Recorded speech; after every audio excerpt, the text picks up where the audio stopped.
Excellent. I was just looking a little bit surprised because I was very close to my camera and I filled the screen with my face, which is always a bit off-putting.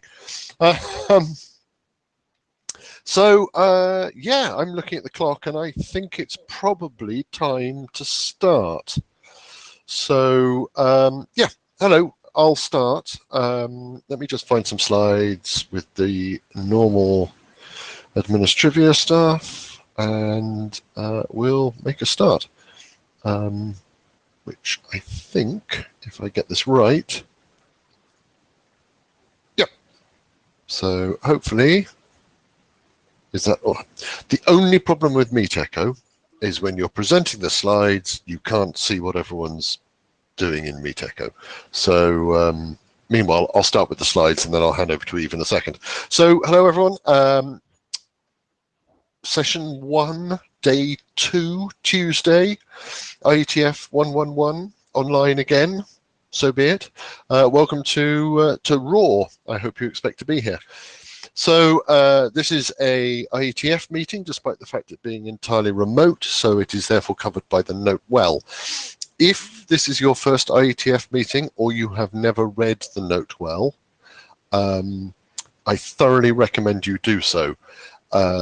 As this is an IETF meeting, you are agreeing that your representation can be recorded and all your participation is in the public. So if you have IPR considerations, you need to be very aware of it. I thoroughly recommend you read it. If you have any questions, there's lots of follow-on information. PCP 79 is the place to go first. So if you are unfamiliar with the note well, or this is news to you, go and read it before you step to the mic and make a mistake. This also covers codes of conduct, behavior, that sort of thing. The chairs should be completely au fait with it. So if you have an issue, of course, there's an ombuds team, but also you can approach the chairs and we can try and help where we can or forward it onto the ombuds team itself. So enough of that, but it's a serious topic to be considered. And this is a summary of the various detail of the note well on a second slide, so the font is big and you can read it.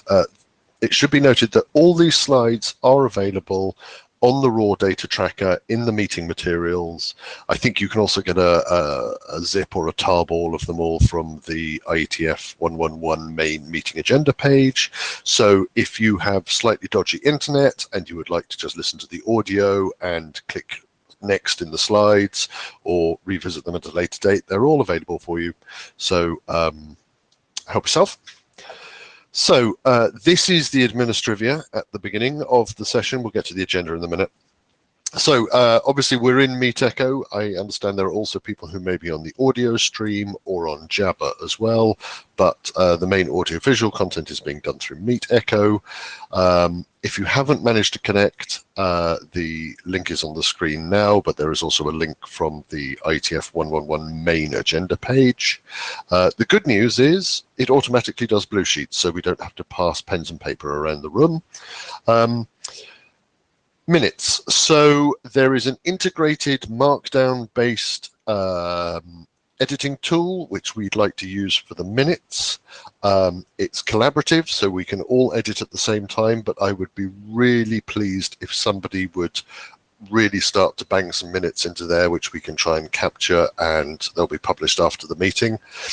I recommend everyone to double check those minutes, particularly after they've made a statement at the mic or presented, just to check whoever was taking some notes at that point got their name spelt correctly, because we all know how we spell our own names, so we say it quickly and move on, but the poor person trying to capture it in text often just has a guess, and it's kind of useful to go back and check your names right. As I mentioned before, there's also a Jabber a Jabber room is what they call it. So that's an XMPP URL. So if you don't have access to Meet Echo for some reason, you can use Jabber. The main work of all the IETF working groups, and that includes RAW, is performed on the mailing list, because that gives us a permanent record of the discussions and God forbid, arguments that occur as we try and do our work. So long questions, something for people to really mull over and cogitate and then respond in slow time. The mailing list is the perfect place to do it. If you are not subscribed to the mailing list and you are interested in engaging with RAW, please subscribe. It's the way you get access to the conversation that's ongoing. And that's raw@ietf.org. The link's on the page here, but it's fairly easy to guess. Equally, if you have a message for the chairs, you can do raw-chairs@ietf.org, and that will go to Eve and myself, and also to the AD. And so if you've got admin issues or other troubles, let us know. We're here to help. That's our role in this whole thing. And as I mentioned earlier, the slide packs and various bits and pieces are available on the data tracker for this session, and the URL's at the bottom of the screen now. Eve, if there's anyone in the queue, I obviously can't see them because I'm now looking at the slides, not the screen. So shout and no one in the queue. Brilliant. And in fact, I just wanted to note that with this version of MeetEcho, you can see all of the materials by going to the file icon at the very top of the screen, and it will take you over to the data tracker. So you can click on things as we go along as well. Quick question, Eve. Either your mic is quite low or my total audio is quite low. Oh, do you want to how's that? Is that a little better? Yeah, that is a little better. Thank you. I don't know whether anyone else was struggling or whether it was me. Difficult to work out whether it's in my end or not. Okay, so our agenda is fairly light, although it is filling up. But that's good because that gives us plenty of opportunity to actually discuss things rather than, you know, telling people that, rather than the time schedule slipping and the people at the end of the meeting having their time cut short, we do actually have time to discuss things and ask questions. So this is the intro. I'm covering the administrivia. Next up is about some of the related work, and then we'll cover some of the document status and some of the work Eve and I have done with milestones. And then we'll go straight into presentations from various people about mostly the status of documents at the moment. And then Eve has a little presentation she's put together where she and I and the DetNet co-chairs get together every so often. And this was one of the topics of discussion between the four of us that we thought was probably worth opening up to the group to see what the working group thought. And it's an opinion gathering thing, but I'll let Eve cover that in a lot more detail when it gets to her. So yeah, over to you, Eve. This is where I stop speaking, and you can take over. Okay, and let me know, how's the mic volume now? Great. Okay. Shout next slide when you want it. Okay, well, this is a fairly simple slide because we just wanted to let people know that because of the nature of this work, because we're working in the wireless domain, naturally there's this natural relationship with layer 2 and with obviously IEEE 802 kinds of developments. And there is actually within the IETF a coordination effort that's run by the IAB and its counterpart in the IEEE 802 arena. And you can read more about that coordination, which are, I believe, quarterly meetings that happen. Or maybe it's 3 times a year to match the IETF, but we have now begun to be invited to those discussions. Nothing momentous has happened as yet, except that the activities that are going on here are being tracked. And so it's the perfect kind of forum to raise issues and concerns about the interactions between technologies that the IETF is responsible for and technologies that the IEEE are responsible for in terms of, you know, these are the specification writing organizations across those layers, across that interface. So this is simply to say we are now participating in those as are the DetNet co-chairs as well.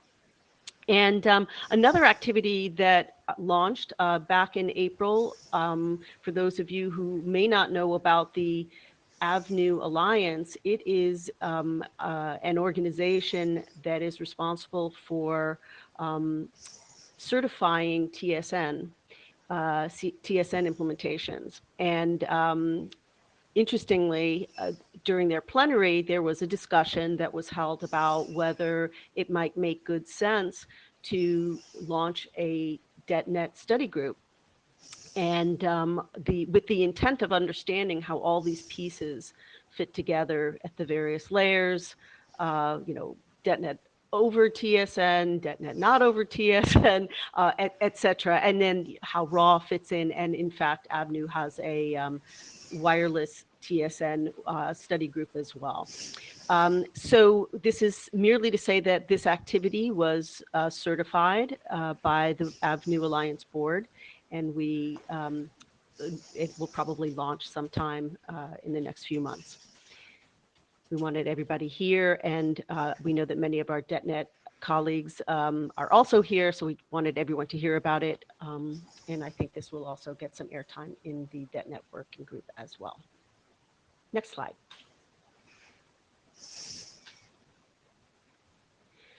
We have quite a few documents that are wending their way through the system. We're really excited to share that the LDAX document, we recommended it for IESG review. It's been about 40 days, unfortunately, that it's been in the queue for discussion. So we would definitely invite John to maybe comment on the status of it if he has an update to that.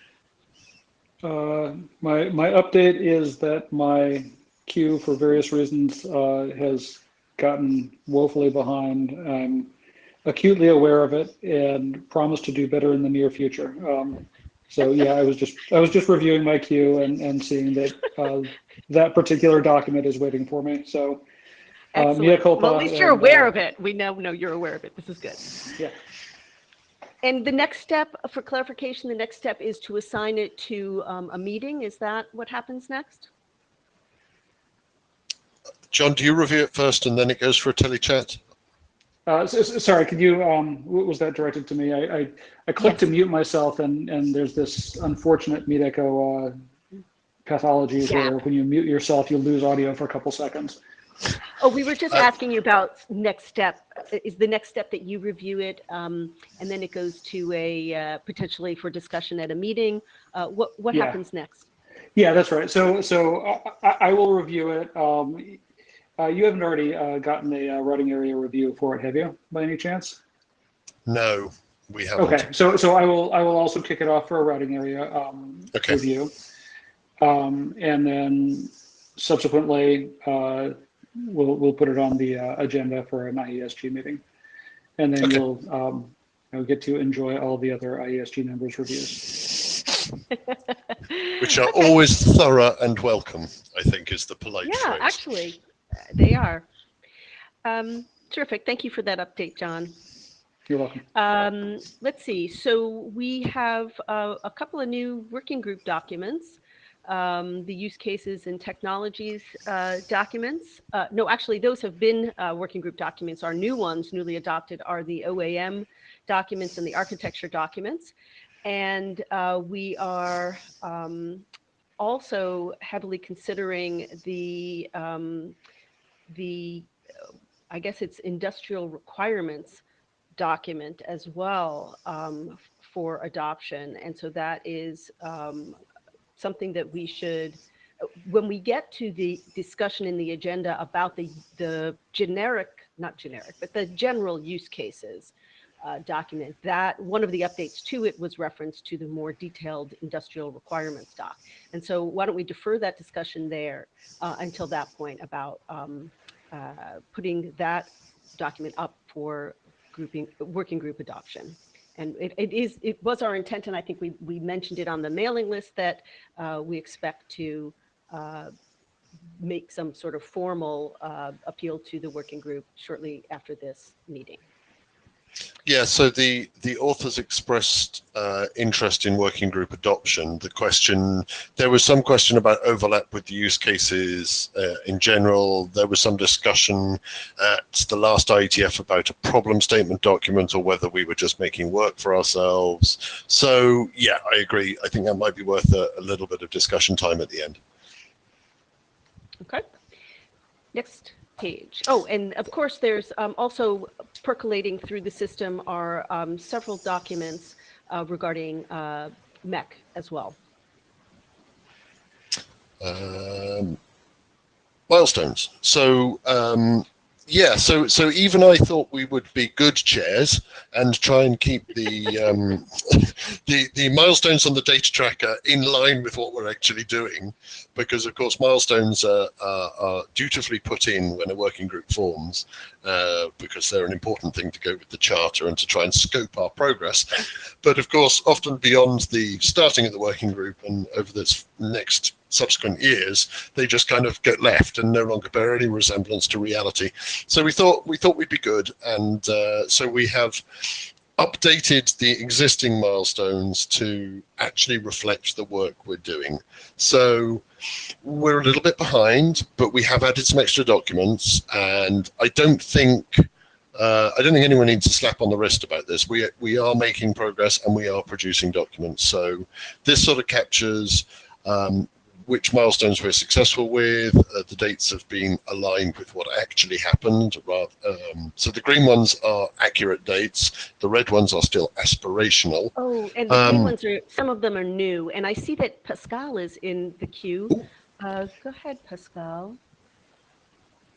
Just to say that maybe you've been pessimistic with the technologies document. I'll be presenting today, and you will see that it's very, very stable, and I was ready to ask for a workgroup last call, meaning that hopefully we'll submit to ISG, maybe a little late, but not that late.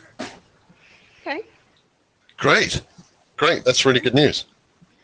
What we didn't want to do is preempt the primary authors on some of these working group documents by saying, oh, we as chairs think it's ready, so we're just updating milestones to say we must submit it now. So great to have feedback from the author teams of these documents, and we'll let them drive let them and the working group drive the actual delivery date, so to speak. So great, that's really good news. Just to clarify the visuals, the things in green are things that were not actually in the milestones as they existed in the past. The red, of course, is a little bit of slippage, and the check marks mean that these are things that have been done, and you can see the replacement of various wordings and so forth, but that's how you should read this visually. So the reality is the target audience for this isn't really the working group, it's more for the ADs and the rest of the routing area to look in and say, oh, great, RAW is doing stuff according to its schedule. So there we go. So perhaps that's a bit of admin rather than anything else. But it was it's also important to acknowledge that John did recently become our new AD, and this was sort of a hats off to him to help him understand what we're doing. So yeah, look at that. A little bit over time, but I think we should probably crack straight on with the presentations. So as a general point of order, I have a copy of everybody's slides downloaded in my browser. Eve does as well. So quite happy to let you share your own screen, whoever's presenting, and let you drive your own slides. But if you're unsure about making the technology work or whatever, we're here as a backup. So I think first up we have Pascal talking about the technologies draft and the architecture draft. So Pascal, feel free to share if you want, or Eve or I can share and you can shout. Next slide, please. It's your choice. It could be easier if you don't mind. No problem. So Eve, do you want to present? Oh, you'd like me to present? Sure. Let me grab this. Pascal, you've got a bit of echo. Okay, can move the mic, but 1, 2, 3. That's better. I moved the mic a little bit. Okay, Yeah. so I guess we start with the technologies document, right? So what I wanted to say about it is, and we'll see, is that it's been mostly stable. The worst that can happen to it now is, next slide please, is that what we discussed is kind of obsolete and we need to revamp, just to talk about the next generation, for instance, .11 AX has a lot of focus and now BE has progressed. So if we wait too long, we'll have to rewrite a lot of things to align to BE as opposed to AX. apart from that, there was very little change in this document. We've discussed more the use of different frequencies, for instance, the 6 gig in Wi-Fi, and because of that, TACH was also aligned, and thank you, Chevy, for doing this. But most of the rest, Wi-Fi, 3GPP, LDAX, has been very stable pretty much since we adopted the document. Next slide, please. So I don't know. One thing we could be doing is publishing, and that's what I suggest we do. An alternate would be to see, okay, since we started this document 2 years ago, how much of this technology changed to a point that we need to rewrite the document. Maybe the authors could look at that as part of the workgroup last call, maybe say, oh, we need to update this. I don't know, just because technology has evolved. But I think content-wise, we are there. And yes, apart from modernization to the document, there's nothing much I can see we can add to this document. That's pretty much where I am. So we have a number of authors there. So if somebody wants to say something more that needs to be added to the doc, but as far as I'm concerned, we're there. Go ahead, Rocco. Regarding the raw technology draft, I have provided a number of comments on, I think, June 21st, some 5 weeks ago. What will happen to these comments? I haven't seen them addressed. I don't remember your comments, so what might? Okay, so I looked up your name very rapidly, and I have an empty mail from you, completely empty, saying comments on section 4. And it's, yes, like I said, what I received is completely empty. Yeah, I can see the same email to the list. So I think, Rocco, if you want to send it again, I'm not quite sure whether it was an attachment and it got stripped off, or not quite sure what happened there. But yeah, sure. Do you think it has to be processed before workgroup last call, because maybe you want to change dramatically the document, or is it like something which can be part of the workgroup last call resolutions? Yeah, I think it will be better before. Okay, well, okay. Please resend. I mean, sure. We didn't get it.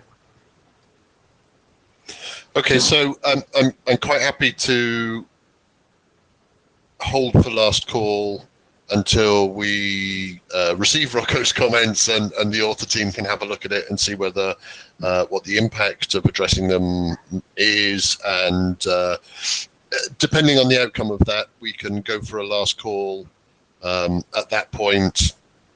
It doesn't immediately have to have last call now, but absolutely noted, Pascal, that apart from these comments, you think it's ready. So I think we can probably move fairly quickly on this unless somebody else has comments, but thank you. Okay, so I guess we can move on to the architecture framework document. Absolutely.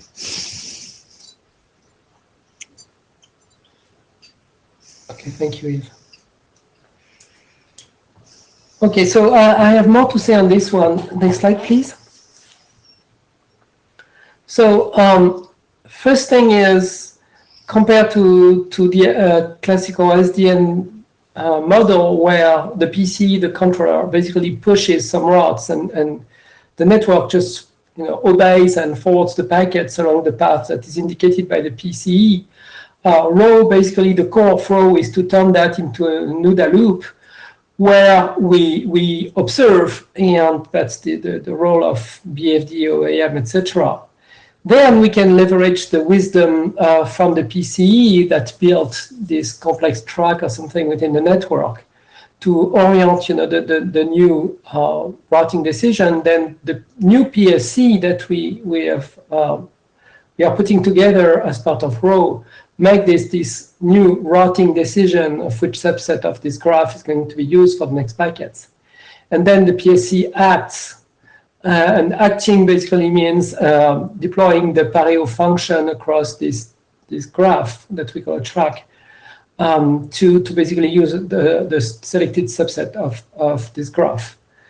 This pareo activity takes place at the DetNet service layer. So we need basically some control information to steer across the network this pareo activity. So for now, the document is pretty rich on the PSC. It was rich for a while now. What we've done recently is we have improved the OAM section. So we have also described what the pareo activity is. What is missing throughout is more precision on I would say, the type of exchange, type of messages, type of data that is propagated, made available at the different places to obtain the expected result. For instance, in OAM, there are multiple forms of OAM. With the improvement that we placed, we are saying, hey, you can do this, what we call reverse OAM in the document. And Greg now has proposed another term, which is upstream, so we'll discuss that. So we have this upstream OAM, but we still don't know which data, which formats is going to be captured along the way. For instance, it could be something that we learn from DLIP that's on the table. Well, this needs to be refined. Same thing in the orient step, which is the PC at work. We have not really expressed what kind of wisdom. No, please, yeah. For instance, the statistics about the quality of the links, etc. The PC will pass to the PSC to help the PSC make its future decision. And for the action, the pareo, there are different models, as I write down here. There is one model where the PSC is on the ingress only. So it has to basically make every decision of what's going to happen all along the path that's followed by the packet. And so everything must be placed in the packet. So that's one way of doing things. At least all the information of this guy will replicate, this guy will absorb, etc. There is a way to do things in a partially distributed fashion, meaning the PSC may hint some information, some goals, like what kind of quality is needed on the rest of the way, and then the node on the path to achieve that quality may decide to do a replication, for instance. So that's alpha A. And now the PSC can also be fully distributed, meaning it's in every node, and just based on the reverse OAM, the upstream OAM coming from the rest of the way, the PSC at every hop knows the rest of the way and makes its own decision. So we have those three models, but we have not really described the type of data and the type of logic that will be used to achieve those models. In particular, when we signal things in the packet, we have words which say, hey, we could use beer or we could use SRv6, but we did not go much farther than that. So I don't know how far we want to go, but that's all we have. Oh, so I see Balash is in the queue. I think I pronounced your name right. I hope I did. So do you want to take questions now, Pascal, or at the end? Oh, yeah, please. We have 20 minutes, right? Yeah. Thank you. First, I would have a question for clarification. So there is a dedicated OAM document in RAW. And now the RAW architecture document also starts to speak about OAM functionalities. So how OAM will be covered? So it will be covered in two documents. It will be in the architecture that refer to the dedicated OAM document. So how this discussion, how these OAM functionalities will be described? So we are working, good point, Balash. We are working very closely between the architecture, the raw OAM and the .NET OAM documents. And we are trying, and it's an everyday sync work. We are trying to get them in sync. Basically, the architecture needs to give the overall structure of things that the OAM document will have to follow. Like, we'll support this, we'll support that. For instance, the need for upstream comes from the architecture. It's describing the architecture at a high level, and then the OAM, the raw OAM document will have to describe in more details how that works. So that's how we position. We need to position OAM in this OODA loop to explain what role it plays and what kind of messaging can happen, but without going too much in the details. The details will come from the raw document or even the .NET document for everything that's common. So, Pascal, I would understand that as the raw architecture document places requirements on the OAM document. So the raw architecture says, we need OAM to provide us this sort of information, and this is how we will act upon it. And the OAM document starts to drill into that. Am I correct?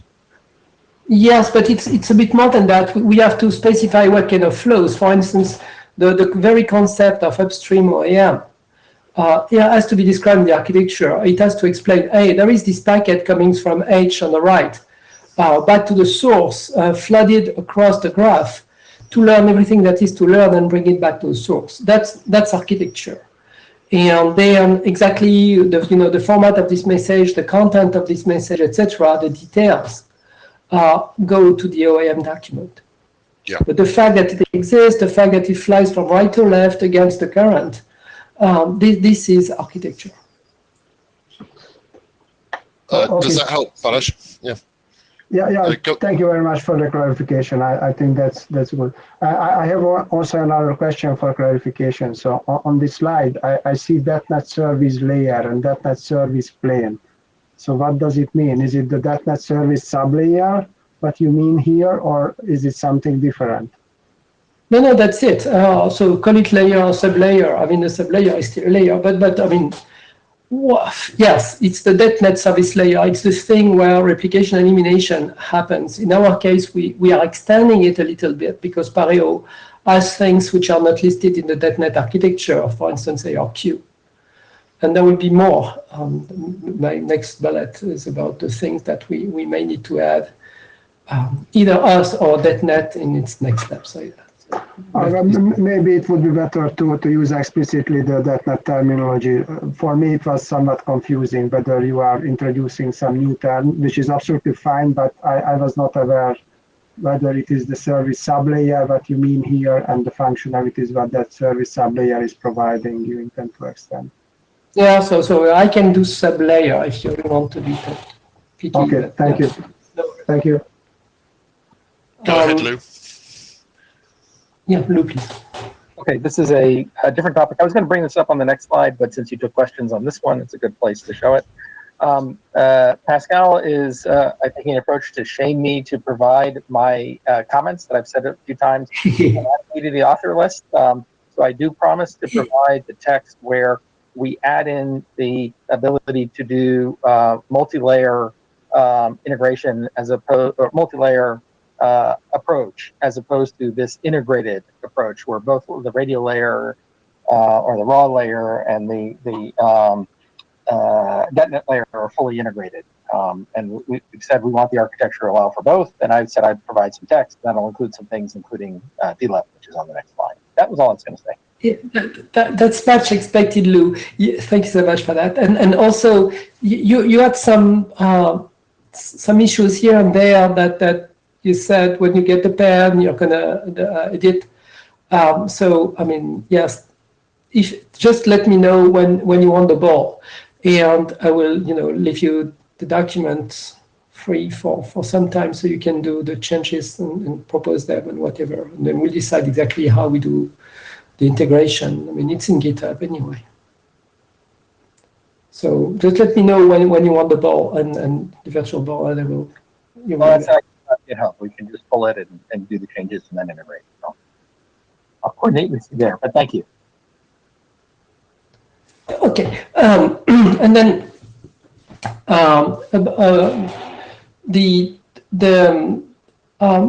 functions that we present in the raw architecture can be seen as an enrichment of .NET as being worked on the wire. And there are a number of examples of that. So Pareo with the ARQ and the overhearing and all those functions is an extension to pre-auth, obviously. There is the discussion about inserting timing information in the packet. As we said, the PSC is responsible for deciding which path the packet takes or subtrack. It's also possibly responsible of deciding when the packet will cross every hop on the way. Maybe providing some window of time or whatever, and how this is signaled is yet to be defined, but if we decide to support it, it has to be described in the architecture. And there was this work by Yakov about, for instance, providing some information about pretty much when each hop should be complete. And that's one way of achieving this. So not only would we signal which hop this packet is following and which subtrack, but also when those hops have to be achieved. So that's one thing that we could discuss. Another one is SR-based, so segment routing-based or BRT-based hints and control that I just discussed from the PSC to enable the decision by intermediate node to make replication elimination, for instance. So what will we put in the packets? And that's, again, an architecture decision that we have to take here. And like I said, there are some components which are available on the table, like SRv6 with or without extensions to what exists, or BRT, same with or without extension. There are things that can be done. Next slide, please. So some of you already read that slide, and yes, at that point for Lou. So you said it before I could. So progress of documents. So yes, we work quite a bit on it, in particular for the OAM, but not only. So there were 3 bumps. So we went from 6 to 9 since last IETF. Pascal, can I just make a clarifying statement? Not working group last call, working group adoption. Oops. Okay. That's fine. I just thought it was useful for everyone else. This is not in last call. My fingers, hoping too loud. No, we're not there. So yes, the new work, you find the abstract was kind of obsolete, it's been reworked. I go in details about the terminology because you can't talk intelligently between people if we don't share a terminology. It can go anywhere. So we needed terminology and we worked a lot on it. Then there was all this discussion about OAM, and as Peter said, there is what fits in this document and what fits in the other documents. But keeping them in sync and actually distributed over not 2 but 3 documents because there is the raw and there is the .NET OAM. And then you'll see, and we have to define terms for that, that we have new OAM methods that will apply. There is this 2-step discussion, this 2-step technique, and then there is the reverse OAM, or maybe upstream if we have to agree on how we call it. Now, what's missing, as we said, there is all this discussion of cross-layer and delete, which is normally lower layer. How that's fed into probably the reverse OAM and how that's abstracted and returned to the PSC, which makes this forwarding decision. How we integrate timing information and encode it. How we express the multipath. Shall that be SRv6 extensions? Shall that be BRT? We have to describe that in more details. And maybe there is something else. I mean, if somebody sees like we're missing a section. But basically, the overall structure is we have this OODA loop that I just described on the previous slide, and we want to provide every component for that OODA loop. That's pretty much this architecture and framework document. Yeah, so do steps of observe, orient, decide, and act. Next slide. So now goes the terms, and how much time do I have, just please? How much time left do I have? Sorry, I was on mute. You're a little bit over, but I'm willing to let it run long because we have we have some time in this session. So keep going. This is important work, I think. So. Okay. So the first thing that for which we needed terms was what I call differentiating the pipe from the water. In some document and work groups, and sometimes even in the DetNet discussions, there is this term path and there is this term flow. And the term flow can be used to represent an application flow, or it can be used to represent some abstract aggregate of data which has to follow the same treatment. We care about the treatment. We don't really care about what goes into this pipe. So the goal of those two terms here is to differentiate the flow, which is really something which belongs to the application and can be found, by the six tuple, for instance. Maybe it even takes DPI to find really what this flow is. But we don't really care if you look at the DetNet architecture, what it says is basically you take the flow or the flows and then you place them over a path. And the path is this track, this subtrack, that's the sequence of nodes and treatment that have to be followed to get from ingress to egress. And that's what we care about. We want to place the packets that match whatever flow or OAM, whatever policies there are, onto a path, tag that, and then that's the only thing that's used for forwarding. So we need to place in the packets what we need, but we don't want to have to do DPI or six tuple at every hop. One big reason for differentiating the path from the water is you might put different, temperatures of water or even different fluids in this pipe, like OAM and application flows. You want them to follow the same, to receive the same treatment, because you care about the treatment, not what is being treated. And so signaling the track is really what we are about. Blah, blah, blah. So in the definition, we take DetNet terms, and I won't read that, but please take the time to read what's in green here. Basically, we provide the properties of what we call a track. And you'll find in particular that the track is reversible, meaning that you can send the packet over the reverse track while you inverse basically every link. And that's usable, for instance, to send OAM from egress to ingress to inform every node on the way about the shape of the rest of the way. And so we can express the track as a graph, with vertices, which are the relays, so the service sublayer nodes, and the edges being sequences of nodes which just do forwarding. So they're just transit nodes. Next slide, please.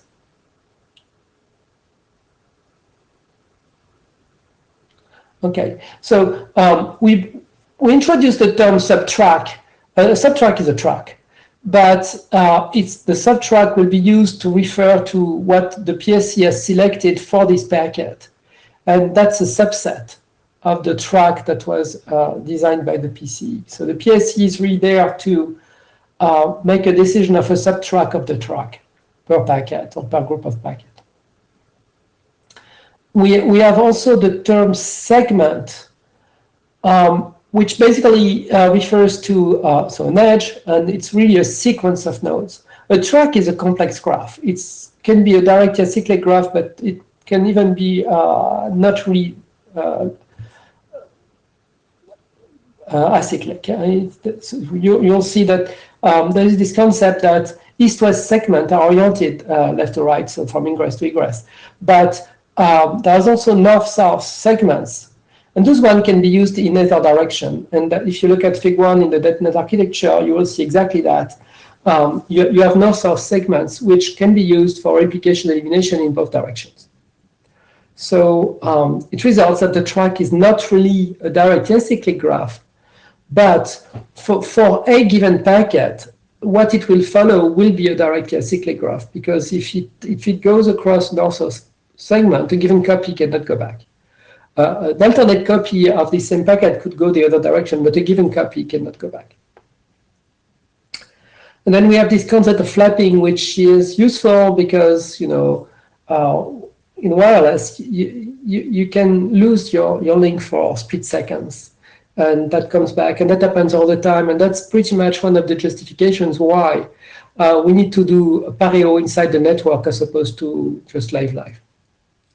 Next slide, please. Okay, so we need the term OAM, and certainly we don't want to reinvent it. So we basically refer to 6281 as defined as the reference for what OAM means. We just remind it a little bit, but basically what we say is 6291 as precedence for defining the track, and what OAM observes in the case of RAW is a limited domain, that domain being the track. And it's not the subtrack, it's really the track. So for the pieces of the track that are not being traversed by traffic at this time, that's when we need active OAM, which is stimulated OAM that has to be injected in the track, even on portions which are not being traversed by traffic. Now, we also need to make the difference between inbound and out-of-band OAM. Inbound being following the traffic with the exact same treatment, whereas out-of-band can take another path, possibly the reverse direction. Next slide, please.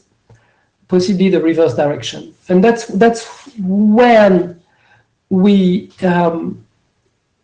really create this new piece of work in the OAM domain that seems to be mostly ours for the time being. One function that we call limited OAM, and then again, think that those two terms, limited OAM and reverse OAM, are brand new. We need to agree on them. There is already an alternate proposal for reverse OAM, which would be upstream OAM, to really indicate that it goes against the current. So please feel free to, on the mailing list or what, to discuss proposal for alternate names. The limited OAM basically says we're going to observe not the whole track, but not even a subtrack, but a given function on one node or just a few nodes. For instance, just between this replication node and this elimination node, or just around this replication node by injecting a packet into the replication function and observing that the packet has been replicated in due time, at the egress. So just observing the replication inside this node. That's what we call limited as opposed to end-to-end. And the reverse OAM, as I hinted a number of times, is a collection of information that happens on the reverse direction. So basically, the idea is you start collecting, so that's when the two-step operation is handy. So you have a first step which basically signals, hey, let's start the collection. And so the nodes forward the packets and learn, for instance, through DLEAP, how that goes. And then the second step is the packet coming the reverse direction from egress to ingress, capturing all the measurements, taking a picture, if you like, of the graph with the measurements that were recorded to bring that back on the reverse path, meaning that each node which is being traversed by this OAM information can also learn the shape of the rest of the way. Based on that, you can do fully distributed PSC if you like to, or this arrives at the ingress, which now has information about the whole topology. Next slide. Oh, Rick, question. Thanks, Pascal. Sorry, chair hat off. Just a clarifying question about flows and tracks. Are you intending to reuse the work in DetNet that assigns flows to tracks? So my concern is always that an ingress node spots a flow, it maps it to a track, starts to send it down that track, but an intermediate node makes its own classification and suddenly switches it across to a different track. No, that would not happen, right? I mean, once the packet is assigned to a track, it has to follow that track to the... But that track management, we're going to lean on DetNet and the DetNet technologies rather than inventing extra do we think there is extra requirements that RAW has beyond the facilities that DetNet provides with DetNet over IP, DetNet over MPLS, and the various encapsulations? Well, it could happen. It depends on how far DetNet goes. So for now, there are two things, right? The current DetNet data plane basically forwards based on flows, meaning that it effectively reads the 6 tuple. So effectively, we don't want that. I've been pushing some new work based on hop by hop. It could be done otherwise. I think there is some work by Shusang at 6man, which uses SR v6, and agnostic. Either could work. To basically. So are you familiar? I spotted that there's a reasonably new working group called application-centric networking that is looking at adding IPv6 header option fields, option headers. Let me get my terminology right. To tag flows from they want to say as an application perspective, but it's an extended DSCP marking effectively. Yeah, so there could be some overlap, and that's a very good point, Rick, because there could be some overlap. We are basically doing the same thing. It's just that they are looking at it in terms of course, we're looking at it in terms of DetNet, but maybe, I don't know, we need to sync with them. I tried to sync with the work at Spring for replication elimination, and so far, and Balash was there, and Greg, and so far, it seems that it's more like, okay, everybody will do its work on this. Even if it looks like from a distance like the same thing, it might very well be that there is too much difference, and then we need to do it on our sides. We have to make that same work and because my concern is the flow classification workload. If that has to happen at every node along a track, that's adding overhead. No, the whole point is that it's an ingress policy. So that's why SR looks like a good client. Even if you don't see the SR signaling and we do hop by hop, the SR thinking of classifying the flows, assigning them to subtracks, to tracks actually, and then forwarding based on the track information as opposed to flow information. That's critical because you want to merge OAM with that. And you want to aggregate flows and all those things. And that can happen anywhere in the network. And I see Balash also. Yeah. Thank you. Go ahead, Balash. No, sorry, Rick, just to finish. If we can reduce signaling that is done at 6man or at DetNet or wherever, and that saves some RFCs, I mean, that's good. We provide the architecture and the missing components, but whatever can be converged with DetNet and done at DetNet, I mean, we've been doing that for AM already. That's the best possible. So chair hat on, I completely agree. I don't think inventing yet another method of doing this is a sensible idea. I think we're burning cycles there, and I'd rather lean on the work that's happening in other working groups. But sadly, the Spring work for pre-auth doesn't seem to converge with DetNet in general, and so with us, it's going to be difficult as well. But we'll see, right? We'll see where they go. And if there's a way to use what they did, because it makes a lot of sense as I read it, then why not? But let's them do their stuff, without trying to please everybody, and let's see if we can derive what we need from their work. The architecture puts all those things together. Okay. I agree. So Go ahead, Balash. Okay, so regarding the OEM, I think it would be very essential for the next step to really define the requirements for RAW regarding OEM. And that should be the first step in my understanding. And this is what we have started also to clean up in the DetNet OEM framework to list explicitly the DetNet specific OEM requirement. And I think if the same is done for RAW, then we can compare whether there are any gaps or anything else to be added. That's exactly where we are, Balash. We are very much in here. Yeah. Okay. Basically, the only thing which I may disagree, but it's a wording game, is when you say anything specific to .NET. The architecture must say what we use, not just what is specific to us. What we use, everything we use. And if it's specific to us, then we'll have requirement to define to do the RFCs. If it's not specific to us, then we'll just point on the RFC that do it.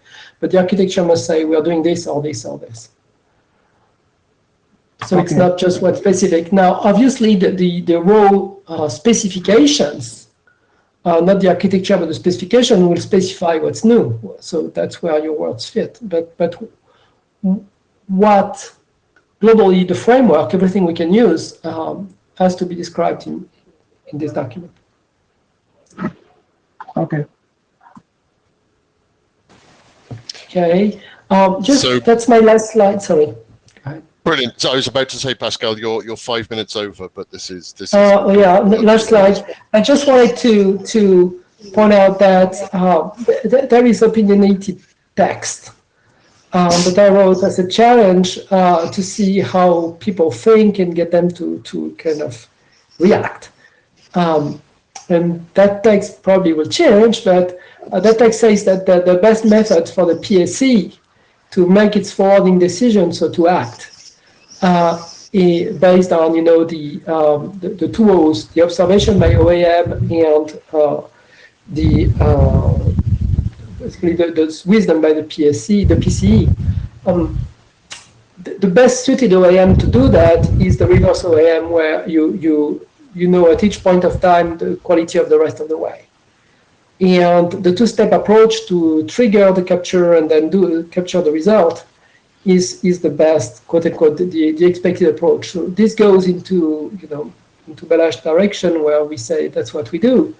I don't want to say that's the only thing we do, right? I just say it's the best suited. That's what we would hope to do. But if there are alternate OAM methods which can be as useful, that text must change. But at least I wanted to trigger discussion and get people to say, oh, that might be true, or there's also this thing, or that's completely wrong. So Pascal, my immediate comment would be reverse OAM has one problem, and that is the latency on the information. So the feedback is delayed because the return path is gathering that data as it flows back. So you're reacting on slightly out of date data. That would be the downside of reverse. But it's much less outdated than what the PC sees. So in terms of scale, we've made a big step.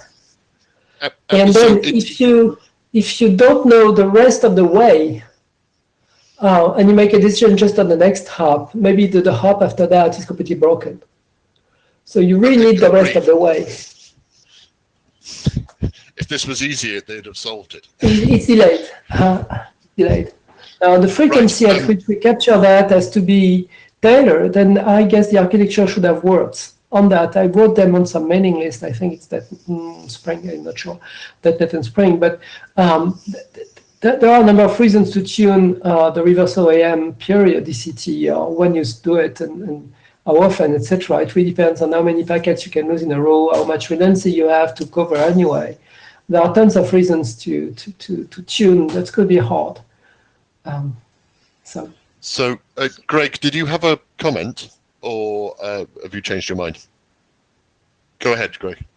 You brought very interesting perspective of that collecting aggregated metric and reverse might be viewed as a aggregated metric incurs their delay. And that's something that we can discuss and bring to attention to the operator, because there is a trade-off. So if operator wants to aggregate the metric, so to reduce the number of injected packets that provide the feedback, then that will increase this latency. So then their information will not be instantaneous. I completely And agree. I agree with you. It's important to point it out. Because the need for instantaneous grows with the lower level of redundancy. The more redundancy you have, the less you have to be very precise in how you use it, right? So basically, there is a balance here of the cost of all this OEM in the one hand, which is spectrum, and the spectrum you can save by not using the full track. Yeah. But again, I think that it's an important point that very specific for RAW, and we'll need to express it in the document. Agreed. Yes. Agreed. So this is a great conversation. Let's take it to the list. I'm watching the time, and we're eating into other people's presentations. If there's time at the end, we can pick it up in the extra question time we've got at the end. Meanwhile, go ahead, Carlos. You over to you.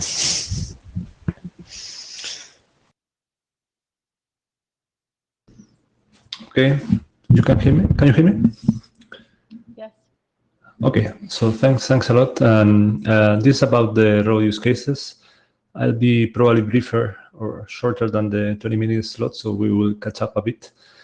So this is a presentation on behalf of the set of co-authors that is listed there. I will first just basically summarize again the use cases that we have covered in the draft. I will not go into the details because we have covered this in previous meetings, but just to keep the context. So we have different use cases described in the document: aeronautical communications, amusement parks, wireless for industrial applications, pro audio and video, wireless gaming, UAV and V2V platooning and control, edge robotics control, and emergencies, instrumented emergency vehicle. And for each of these use cases, the structure in the draft that hasn't been changed for some time already is first we start with the use case description, high level, then we go into the specifics that are relevant for RAW, the challenges that these use cases poses to the reliability, availability in wireless heterogeneous networks, why these use cases need wireless instead of a wire solution, and then we go into try to extract some of the specific requirements that use cases poses for RAW technology. This is the use case structure per each of the use cases that we have in the document. That has not changed in a while. And basically, I wanted to use this presentation slot for, on the one hand, basically take what we agreed or discussed in the last IETF meeting as next steps, see what we have done, see what is pending, and then make some questions to the working group to make, basically to structure the next steps and the progress to make the document get to the publication. So in terms of next steps that we agreed in IETF 110, basically we always request input for the working group. That feedback is always very valuable. In terms of the structure, the use cases that we cover, are they relevant, are they not? Do we need to merge? Do we need to add some use case that is missing? Do we need to update anything because some of the requirements has changed? This type of feedback is always very much welcome. And we, honestly, I think we are missing a bit of this input to make the document good enough to get to the final stage. Then we also agreed to collaborate and align with the architecture document. This we did it. We had some conversation with Pascal, and we ensure that we align on the terminology. These changes that Pascal just summarized on the tracks, subtracks, segment, all these kind of things. The use of flow path. We checked that in the use cases document is aligned and consistent with the architecture document. We also discussed about working towards including requirements, not only use cases. There was a milestone on requirements. Well, the document already has something on requirements. There is a question about that later to see what we do specifically on this. And then there was some discussion on the integration with the document on the specific requirements for industrial use case. There was some discussion on the middle list. The consensus that I got was that either merging integrating was not a good idea. So the idea was to do some cross-reference. This is what we have at this point. In the use cases document, we make a reference to the draft Sophia raw industrial requirements. And I don't know if there will be additional discussion as mentioned by the chairs at some point in today's meeting, but this is what the raw use cases document has done regarding that point so far. Then the changes I made, well, I already summarized most of them. Check terminology for consistency, done. Add a reference, done. We also generalized the use of UAV, and instead of UAV, well, we refer to vehicles in general because platooning is not limited to UAVs. We have platooning in cars, with cars or trucks, vehicles in general. So we basically try to generalize that section to not to be specific to UAVs.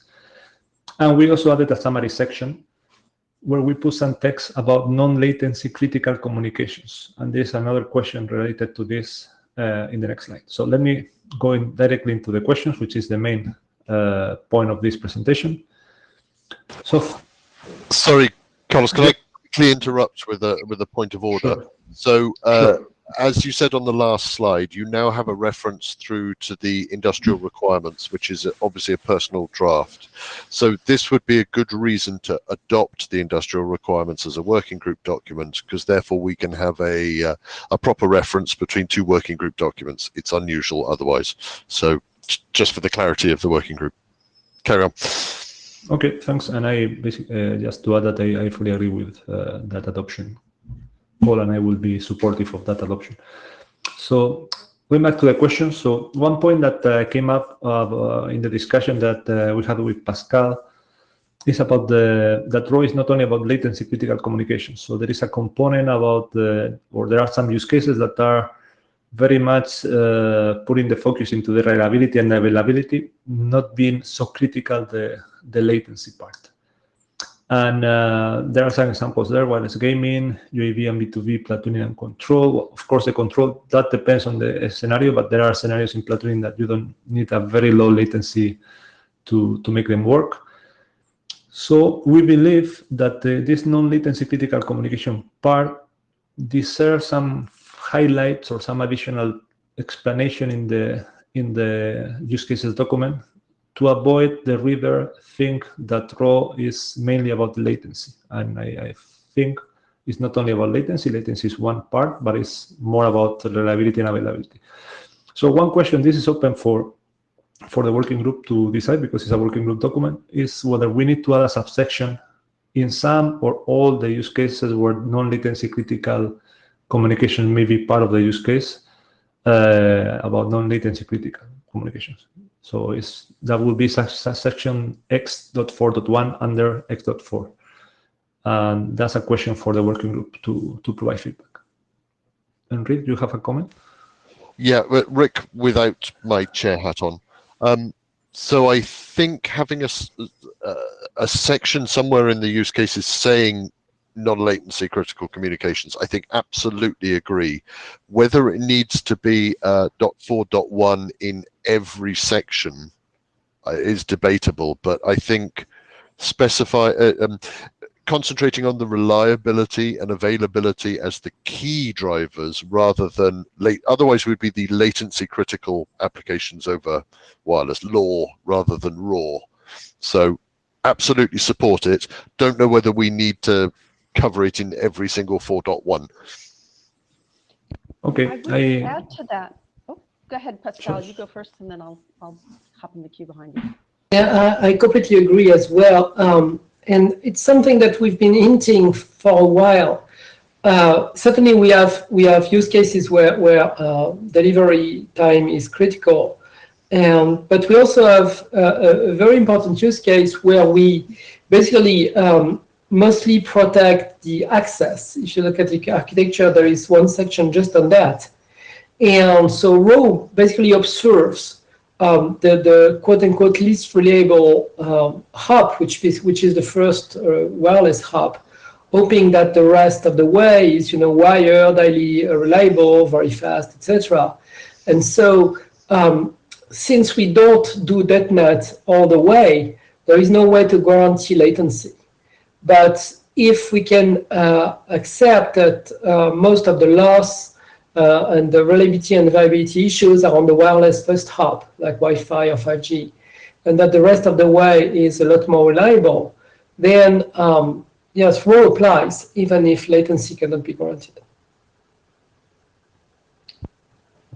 Great point. So just for that use case, it's exemplary of when we don't ensure latency.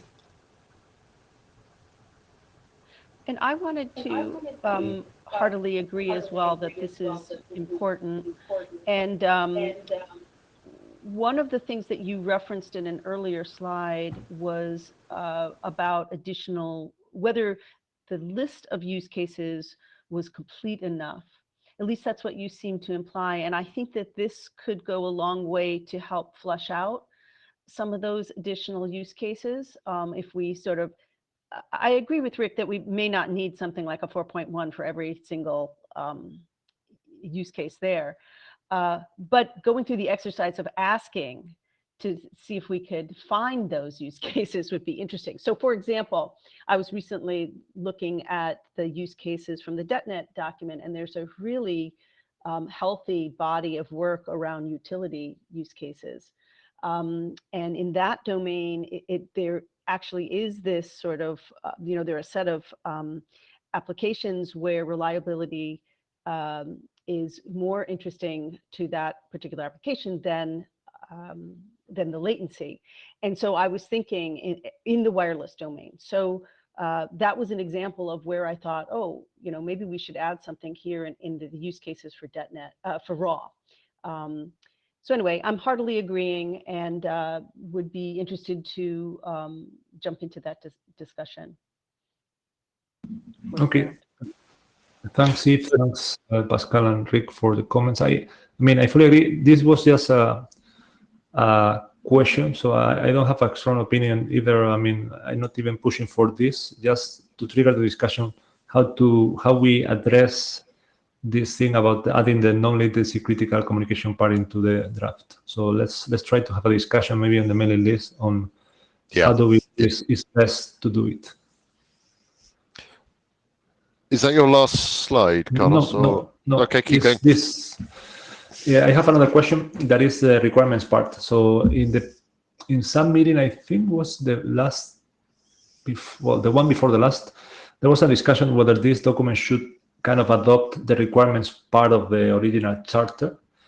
So I have a question here, again, very open to the working group and especially maybe to the chairs. That is, we already have some requirements for RAW section in the document.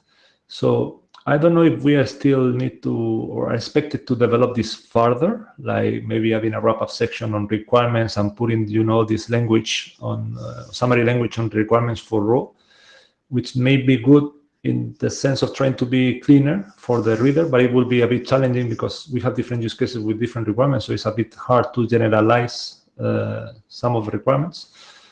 So maybe it's sufficient as it is, but I just wanted to make that point just to see whether there is something that the working group expects this document to do that is maybe not yet done as expected. So with chair hat on, I don't think we need to have a specific requirements document. As I understood, the consensus of the working group is the use cases document fulfills what we want out of a requirements document, particularly in light of the industrial requirements document existing. So if somebody wants to write another document which drills into autonomous vehicles and talk about specific autonomous vehicle requirements, that's fine. That's great, and we can take that on board. But I do like the idea of a summary. So, okay. And I think it's perfectly valid in that summary to say, yeah, and this doesn't apply to some of these use cases, but in general, there's a feel there, and as a summary rather than an absolute list, I think that has value. Okay. Perfect. That's my personal opinion there. About I would like to see a summary. I think it works well at the end of the document. Okay, I was not implying or trying to suggest to do yet another document. I was trying to. No. Yeah, that for sure. I mean, I don't think that will be that helpful, but yeah, I'll try to do this wrap-up section, and then we can see whether it makes sense or not, and decide whether to keep it or not. Okay, thanks. And then, well, the typical, or the usual next steps slide on whether asking for feedback. I'm always trying to get additional feedback on what you believe can be improved, removed, updated. And at some point in time, I would like to ask for maybe the chairs or someone, the chairs to ask as chairs for some good reviews of the document before we do working group last call. I believe that we need to get a couple, 2 or 3 good reviews before that step to ensure that the document has the quality it deserves. Okay, you said chairs, so that's the cue. Would anyone like to volunteer to do a good, solid review on this, please? I will try and find some time to have a look at it myself, but yes, so Karina, go ahead. I just wanted to say, yes, I can do a review. That would be great. So in general to the working group, we think, Carlos thinks this document is pretty much done. Yes, a working group last call is probably on the cards. I think it's probably ready for that. Let's everyone in the working group, if you've got a spare couple of hours to have a proper read and review, that would be fantastic. I think what's blocking the working group last call is the alignment with the industrial requirements document. I think once we get that adopted, then I think and get some reviews in, I think we're good to go. I agree. But we'll take that offline and we'll. It looks like there are a couple of others, both Adam and Xavier Villanozana, who have also offered on the chat to do reviews. So we can capture that. That would be great. Yeah. Okay, that's highly appreciated. And just one point, Rick. I do think that we need to go through this couple of points on the latency critical and on the requirements summary before we go to the working group last call. So absolutely. I would like to ask maybe the volunteers to let the authors add this, and then after that we have a new version. Please provide the reviews, and then depending on the outcome, we see whether we go for working group last call or not.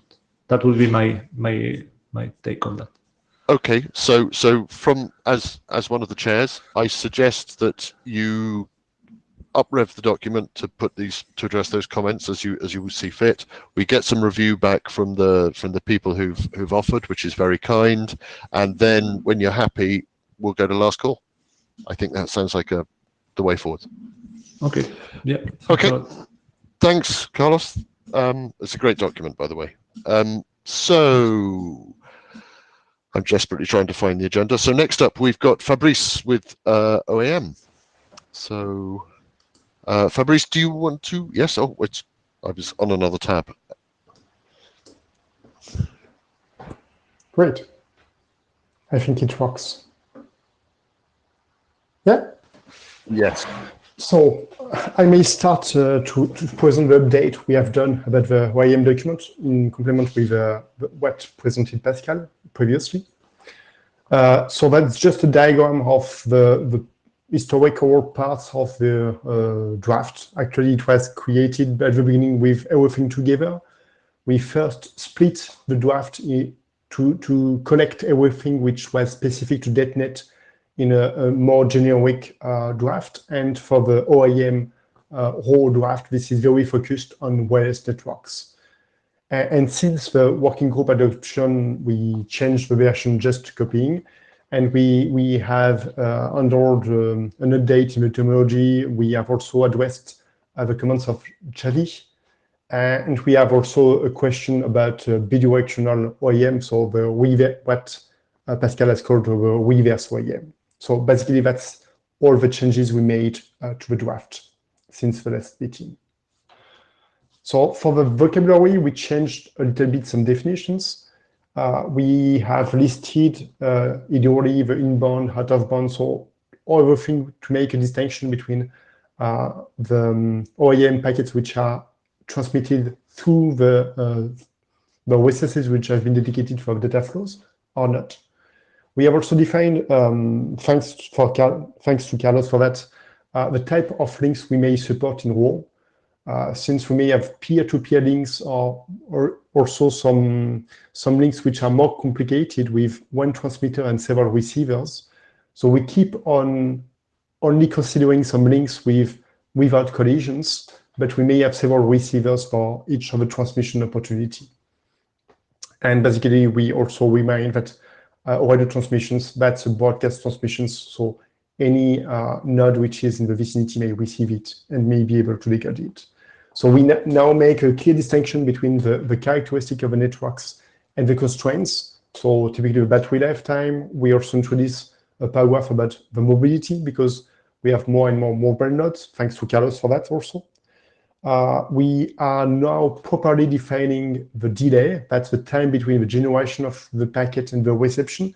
And more importantly, we make a distinction between the transmission delay, which is fixed. Actually, it depends on the bit rate, the radio bit rate, and the residence time in the queue, so that it depends on the scheduling, the number of retransmissions, because in radio networks, we may need that. So we may have some complex resonance time patterns, for instance, when using pre-off or this kind of stuff.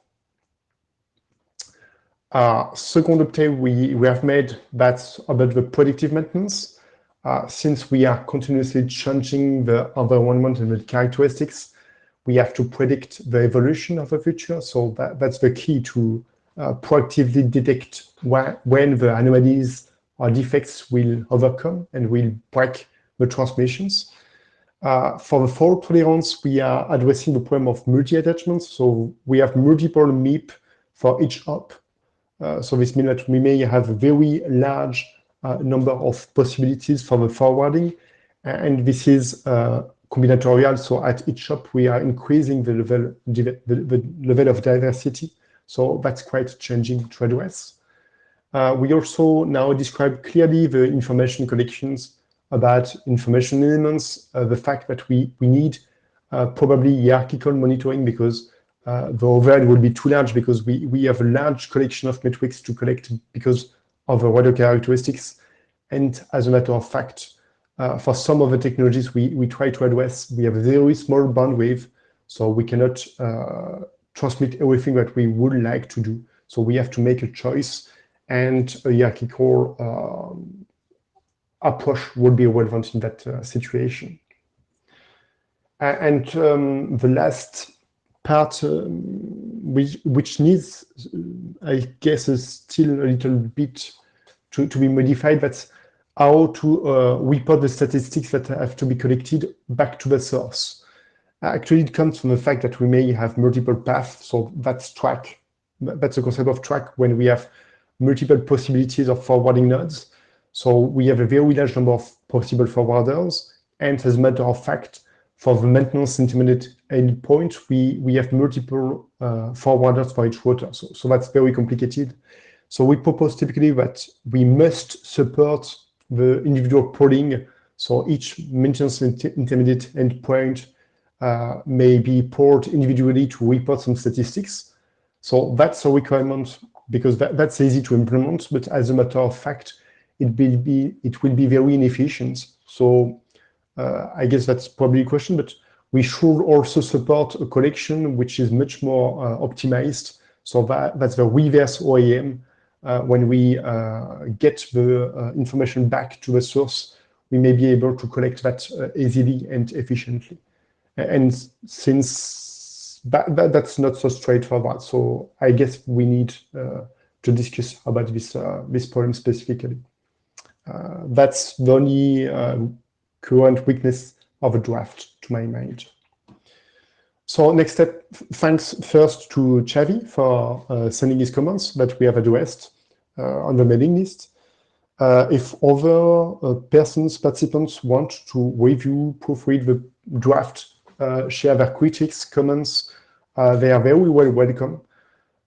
We are in the direction, I guess, for last call, just after having addressed the problem of reverse OEM, but I guess we are quite close from addressing this last point. So thank you very much, Fabrice, and the whole author team for doing this work. It's vital and excellent, and thank you for the various commenters for providing feedback. I don't know what you think, Eve. This is a discussion in progress. I don't want this document to go to working group last call because I see a dependency on the raw architectures document. Based on the conversation we were having during Pascal's presentation, where the architecture document is placing demands on the OAM facilities of the network. I don't want to push this into working group last call just to find 6 months later that we needed to make an adjustment or make a demand, perhaps on the reverse OAM or something. I'm very happy for it to sit as the working group thinks this is pretty much done, but we're blocked on another document. I'm very happy with that. What do you think, Eve, and what does the group think? I will say that while you were thinking about one kind of blockage for it in terms of the architecture document inside of RAW, I was thinking about the coordination with the DetNet OAM draft. And so I was thinking that they probably need to hold off until they go up in tandem, or that DetNet probably precedes this one, but maybe my assumptions are wrong. But that was my first response to your question, Rick. Fabrice, what do you think of those comments and other authors? Okay, I think that yes, it makes sense to work to wait for the adoption of the architecture draft, because yes, we have a dependency between the two drafts, particularly for the reverse OAM. For the coordination with the DetNet OAM draft, I think this is less sensitive. We have worked a lot because we have some bi-weekly call with DetNet about this specific problem. So I guess now the drafts are not really interdependent to my mind. So I think this is less sensitive, and it will be even less sensitive if we postpone the working group last call after the architecture document. Okay, so I think we've got a way forwards where I think we can pretend it's in last call, as in the authors think it's ready, it's been well reviewed. Don't let that stop any members of the working group doing another deep review on it. If they want to do that, that's fantastic and always welcome. So we'll sort of assume it's done, but hold it pending any radical changes driven by the evolution of the architecture document as that matures. I think that's the way forwards. Obviously, that puts pressure on the architecture document to make progress, because I don't want to just leave this in limbo forever. So sort of slightly putting pressure on the architecture and the working group as a whole to go and review the architecture document and help the architecture authors to get that document worked on, because architecture is, I think, our critical path now, and is actually the core work of RAW, as I see it. So yeah, thank you very much, Fabrice. If nobody else wants to jump to the queue. Yeah, thank you. Thank you. So quick glance at the agenda. So Eve, it's you, and we are 2 minutes ahead, which gives us a bit more time for discussion. On you go. Okay.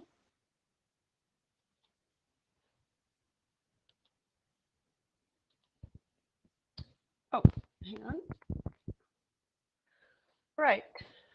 Just going to hide this. Okay. As Rick introduced early on in the agenda, this is a conversation that pokes its head up every so often. And sorry, you are quite quiet. Can you... Oh, okay. How's this? I'm holding my mic closer to my mouth. Is this better?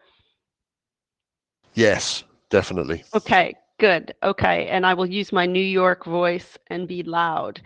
All right. So this is a topic that periodically I raise my hand as an irritant and say, shall we talk about interoperability? I know where so many of these documents, not only in RAW, but in DetNet, are in flight, but maybe we should have one of these early discussions to just seed people thinking about this, to cogitate about it, and to just have some discussion. So this is really a bit of a teaser discussion.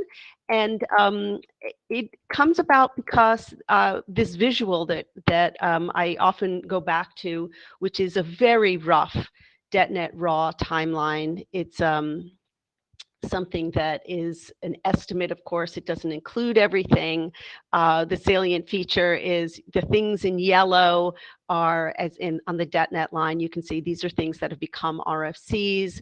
The buttons in bright green are drafts that we have milestone estimates around, and then so I showed DetNet here, which seems to be marching along at a good cadence.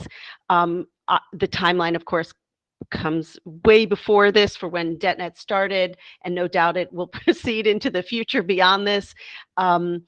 And RAW, you can see many of our documents are still in the ID phase. That's okay. We just launched about a year and a half ago. And then there's this IETF hackathons, which I think the hackathon started somewhere in the 80s, maybe the mid, not 80s, the IETF 85 or something like that, maybe 10 years ago, 15 years ago. But it's this idea of hackathons held jointly with the IETF is something that has evolved over the years. Obviously, it happens 3 times a year. And if we could imagine that we had specs that were mature and finished, what are the kinds of things that we might bring to an IETF hackathon? And is it time to start thinking about if and how we would use them to good end? Some of the aspirational kinds of demonstrations that I have here on the bottom follow the evolution of these broader discussions. Maybe we would begin with just purely DetNet, demonstrate why a layer 3 solution is interesting. It can cross subnets and provide scalability. What happens when we pair layer 3 determinism with layer 2, maybe in the form of something like TSN? What happens when we've got wired and wireless working with TSN? These are the kinds of things, and clearly this is aspirational because I'm showing this all on this timeline. It's not to scale. Those sorts of things are probably well into the future, go into 2022. But this is to put this out there. Now, I put this out there because when I look at DetNet, and not RAW so much, but when I look at DetNet, there's a pretty healthy body of RFCs that are completed for the foundational drafts, the data plane drafts, not drafts, but they're RFCs now.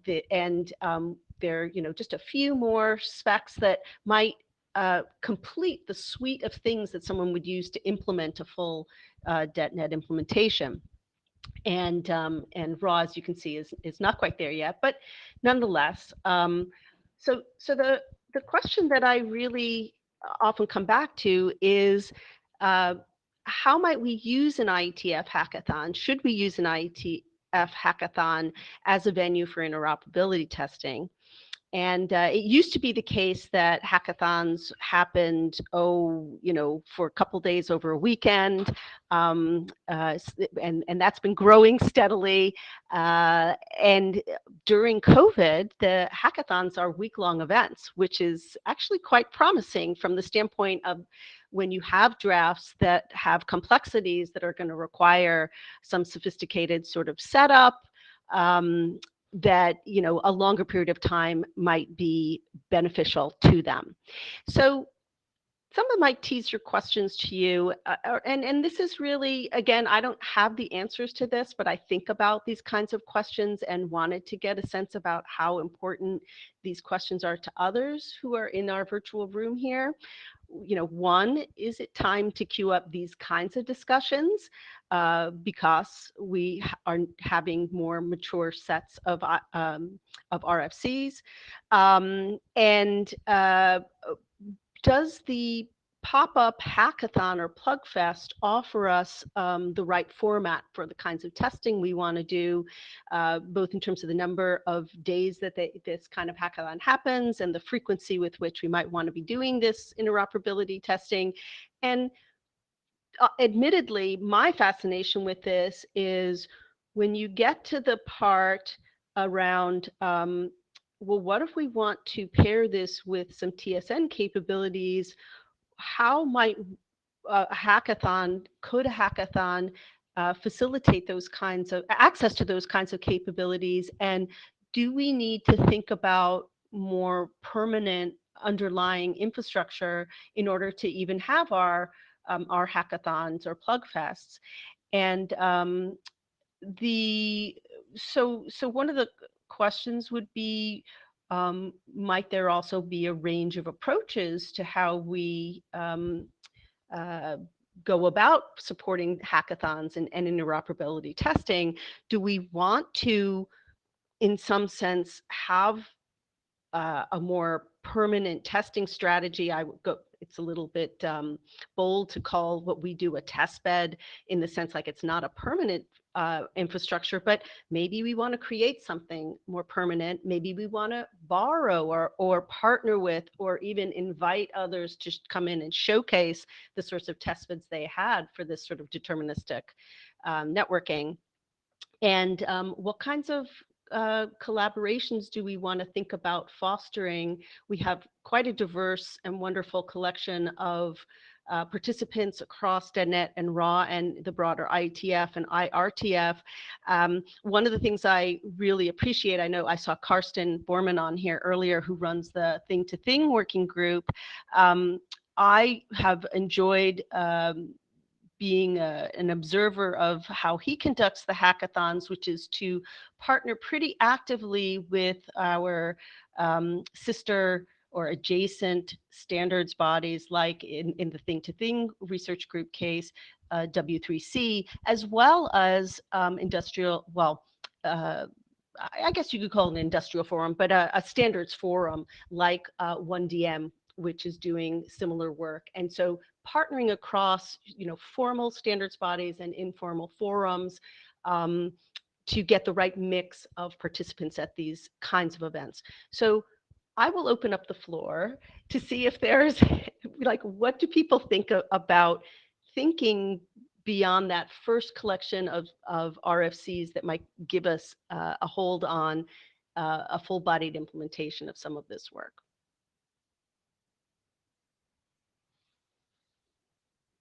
Anyone in the queue? I can't see the screen, but I would also invite my co-chairs to to come to the mic and further elucidate some of these ideas. Currently, there is nobody in the queue, but Karsten has added a. Oh no, Karsten has joined the queue. Great. Go ahead, Karsten. I can quickly say what I was going to type. So indeed, using an organization like a research group or a working group, as long as you have it, is really a good way to bring together people from different organizations. And the hackathon is a very good milestone for that, because people prepare for that, then people have a week to bring things together and make them work together. So you, of course, have a slightly different technical environment for the hackathon. So in the Think to Think research group, we are often happy if we can get a packet from A to B. You probably need a little bit more support, and you might not be happy even with the wonderful new stuff that now is available for people who want to share networks from remote points during the hackathon. So that's probably something where you need to think about what the best setup is. But there are probably still so many things that can be done at a hackathon. I would heartily recommend pursuing that. So I'll add my voice to the mix, because I've had this side conversation with Eve before. My one concern, I think, ties into what Karsten has said, which is when we're trying to do reliable protocols building on top of reliability capabilities at layer 2, using the network facilities available at a hackathon, short of bringing a very complicated set of equipment specifically for it, I think there's and I'm not a huge hackathon devotee. My concern is that building a rig where you can start to really validate what you're designing works, which is part of what a hackathon or a plugfest or an interoperability test is to validate that the protocols and architectures that we've spent our time working on do actually work, needs quite a complex rig when you're talking about not only wireless systems but determinism as well. And I wonder whether that's too big for an IETF hackathon, or whether there's something else that can be done, and I don't have the answers to these things, which is why I'm interested in other people's opinions. That's me completely hat off, by the way. Adam, go ahead. Voice from Rick. It is quite a big undertaking for a hackathon. I've done it before in the Drip Working Group. We do wireless protocol. We were doing broadcast stuff.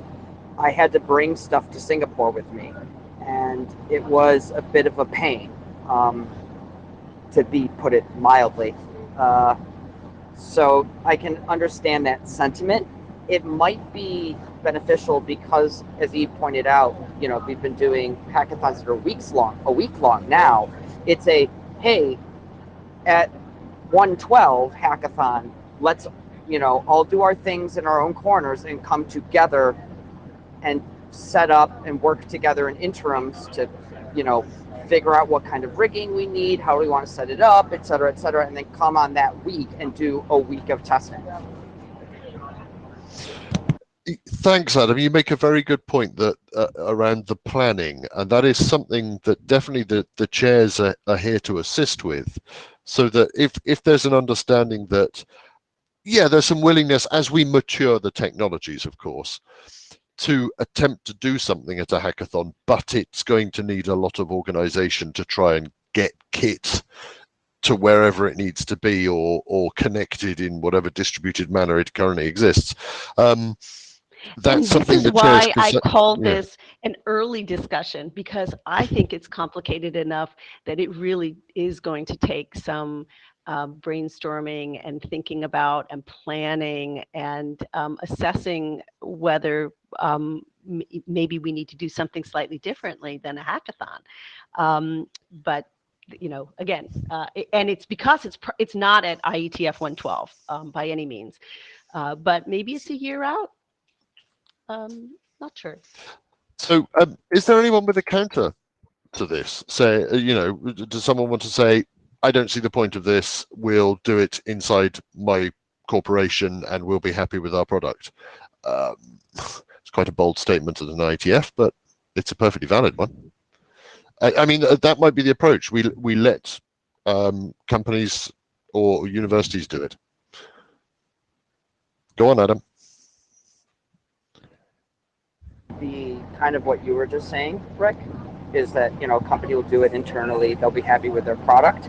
It would be more of an exercise for them to just come and say, oh, is there going to be another company there? Let's see what happens when we put our two systems next to each other.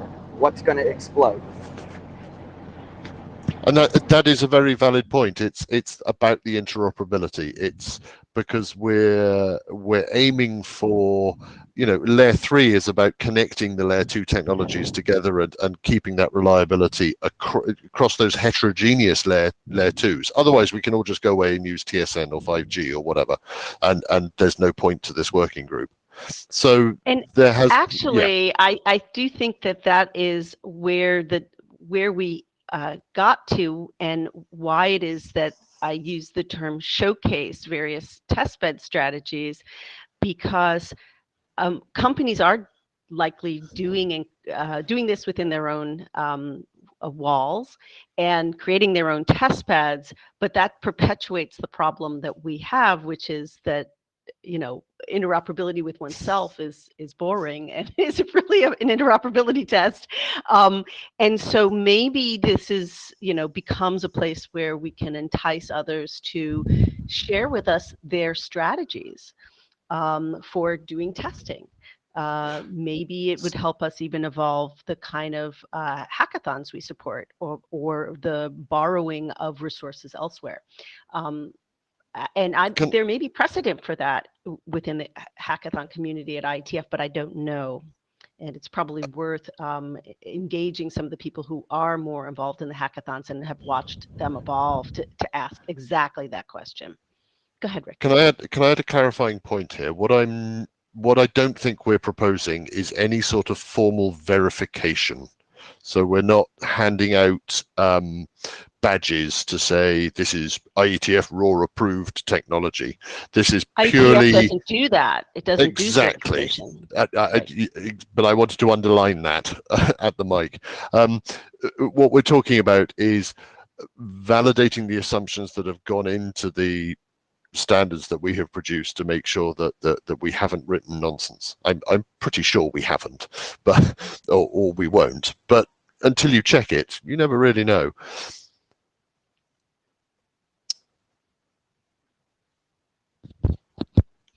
There's a couple of comments in Jabber. Are people being shy? Just we're still talking.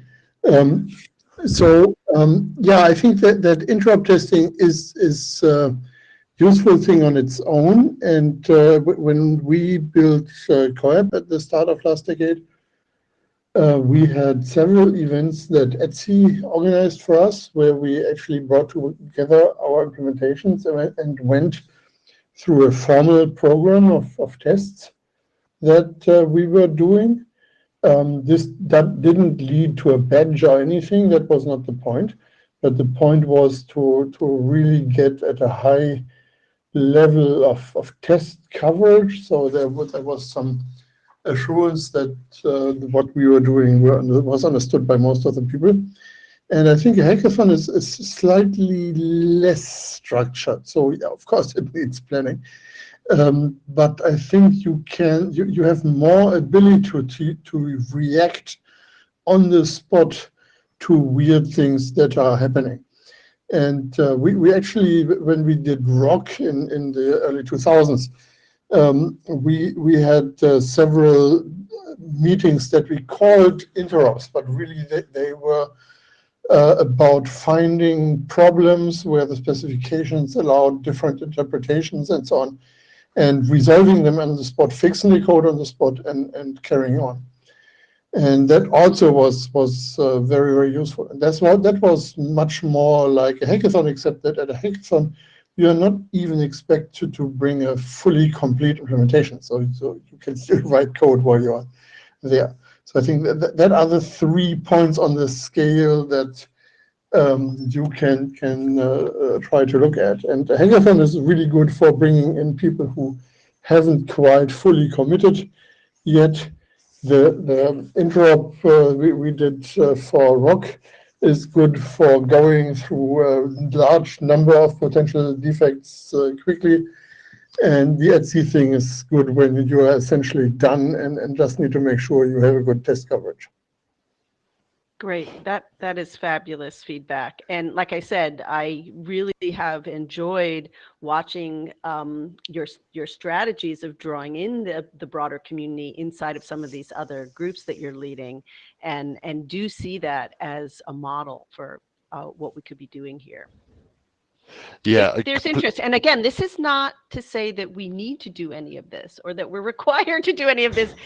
This was really asking, do other people have interest and think it's important? So I thank everybody who's come to the mic. I think we'll be continuing to lean on Carsten for inspiration and advice as this matures. I don't hear anyone objecting, but I understand several people are being quiet about this because there's obviously corporate interests, etc., etc. But thanks, Eve. I think that was worth asking, and we weren't expecting any concrete results from it, so which is great. So we have 11 minutes left in the session. On the agenda, this is marked as open mic, any other business. So this is really over to the floor. If anyone has anything they want to bring up or ask any clarifying questions they've just thought about on any of the presentations we've had or anything else raw related, put your hand up, jump to the queue, and ask away.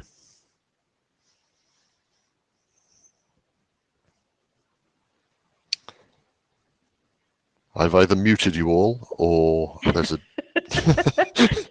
I think it's a wrap. I think it might be a wrap. Wow, we have finished This was early. a great meeting.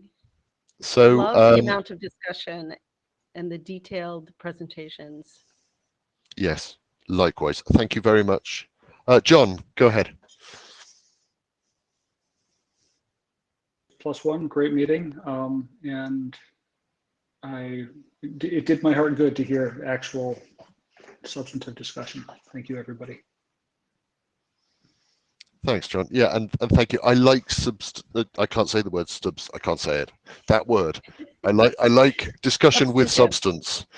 I like discussion with substance. Otherwise, it's just presentations on drafts. This is what I did. It's a bit like presenting your homework. So thank you very much for bringing topics of conversation. And I think we finished 10 minutes early. If only there were cookies available for everyone, we could all rush out and eat them. But hopefully we will get a chance to meet in person at some point, COVID willing. But otherwise, thank you very much for your attendance and your presentations. And please review the drafts we've got in progress. All review is useful. Don't know if you want to add anything else, Eve, but otherwise I think we're done. I think we're done. Thank you, everybody. Thanks all. Well. Thank you. Bye-bye.